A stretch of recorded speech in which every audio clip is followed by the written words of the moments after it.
Hi, Katie. Welcome back. Welcome back. Welcome back, Katie. Having a catnap?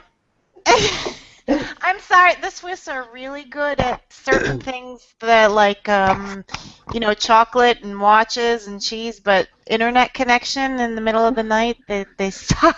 Well, because everybody's on. I don't know what the deal is. So. Well, welcome back. We're talking about character names, and we were wondering how do you come up with your character names? Well, I guess I would say that for me, I do the same thing as Samantha. I probably look at, like baby names for certain years or whatever. I'm actually writing a novel now where some of the characters, their names should be coming from the 1500s. So that was really interesting, going back and looking at what were popular names, 400 years ago. So. Wow. That's some research for you. They're pretty boring. They're pretty basic. Any of them named Bob? Not Bob, but it's like. All right. You know what? I just thought of it. Can we change that Bob around to Roberto? Is that better? Maybe. Make him Italian or Latin or something. Maybe that would work. That would work. Yeah, there you go. Oh my goodness. So I don't know if we mentioned it or not, but Katie, her secondary job is being a author because she actually. You want to explain exactly what you do? It froze up. Swiss are failing her again. Katie's out of Switzerland. Wow. What? No, Switzerland. Austria? Switzerland. Switzerland? Yeah, Geneva. No wonder I couldn't see her when I went there. I was in the wrong country. You're in the completely wrong country. She's out of Switzerland, so she it's 1:40 her time right now. So. Wow. Yeah, so she's probably not even really awake too much right now. But what is it? She belongs to some kind of a society? Yeah, well, she's part of Geneva's writing. What do they call it? Geneva writing something. A community maybe. I can't remember exactly what it is. But anyway, it's a big group that gets together, very big group that gets together and does a lot of editing and workshops and things like that to become better writers. So if you send your novel to them, they'll tear it apart for you. Yeah. And come back with all kinds of little notes on them. Yeah. In French, but not in English, Yeah, you might have to translate. Oh my goodness. All right, Katie, you're back again. You're back again. I have no idea for how long. Okay.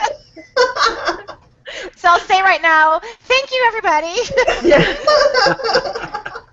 It was great to meet everyone. Well, while we have you, when you describe your males and what they're wearing, do you get descriptive? And if so, how do you describe male clothing? Actually, I am a writer and a reader who absolutely hates when writers go too into detail with clothing. Thank you, Katie. I was just reading something, I can't even remember what book it was, but it was, it went down to, like the vest, the coat, all of the jewelry and the, what brand shoes, and it's just like, I don't care. Just, Exactly. as long as I know they're wearing something, Right. it's good. Yeah. Or it's even better if they aren't wearing anything, right? So. And then you go more into detail, right? Yeah. So let me ask you this. When is it more appropriate to describe clothing, or isn't it at all? Well, I think if it depends, if there's a reason for you to describe it, obviously you're going to say, so for example, in the book I'm writing right now, there is a scene where I say the main character is wearing jeans and a t-shirt. I say he's wearing jeans and a t-shirt, but he doesn't look right. He doesn't look like he feels comfortable in it. And I would do that in order to give a signal to the reader that he's not used to wearing those kind of clothes. Okay. Which then, triggers something for his character, blah, blah, blah, blah, blah.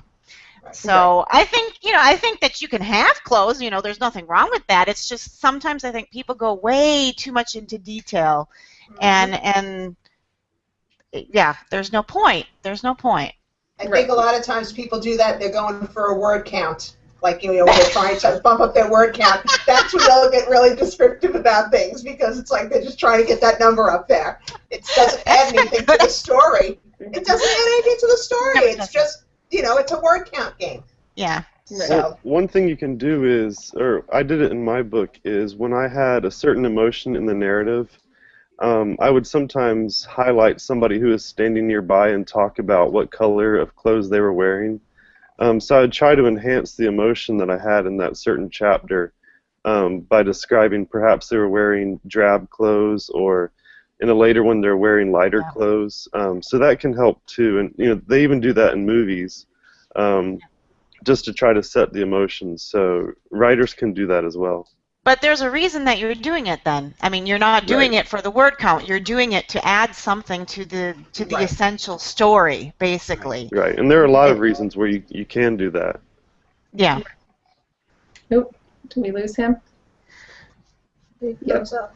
Okay, all right, that's okay. Katie, we'll throw it back over to you. I thought for sure I had lost all of you. Bitter Before. That's what happened every time. There he is. He's back. Oh, you're back. Okay, great. We missed the tail end of that, but that was the most fun to write because, and then we lost you. That was Mrs. King and Dare were a lot of fun to write because they were fighting over Douglas Howard. So they were trying to be nice to each other, but underneath you knew that they just wanted to get right at the fight with each other. So that was a lot of fun to write. I think that would be fun to write. No, Katie, you've read a lot of books, obviously, because we were telling them you're part of a writing community, so you do a lot of editing and workshopping and stuff like that for other authors. Where do you think that people lack when it comes to dialogue? What's the biggest mistake that people make? I think the biggest mistake people make is their dialogue is expository.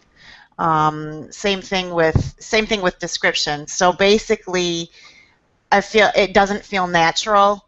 It's something like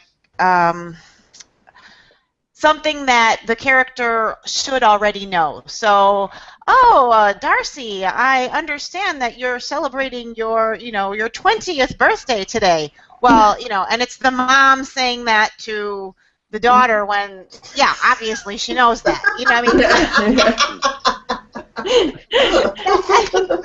I think that's a huge problem with dialogue.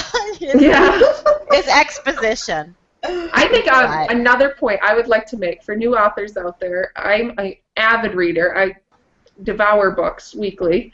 So one of the things that drives me absolutely insane is if your person's talking and they say the word "and" more than 3 or 4 times in a sentence. If they're saying "and" 4 or 5 times in a sentence, it's awful. It's not how you speak. You don't, and that again comes back to the natural thing. But that is one of my biggest pet peeves when reading. Mm-hmm. I went to the store and I bought this and. Like maybe just break it up into a couple sentences or leave it out. I would just like to point that out. Well, I'm sorry I wrote that. You were supposed to take that out.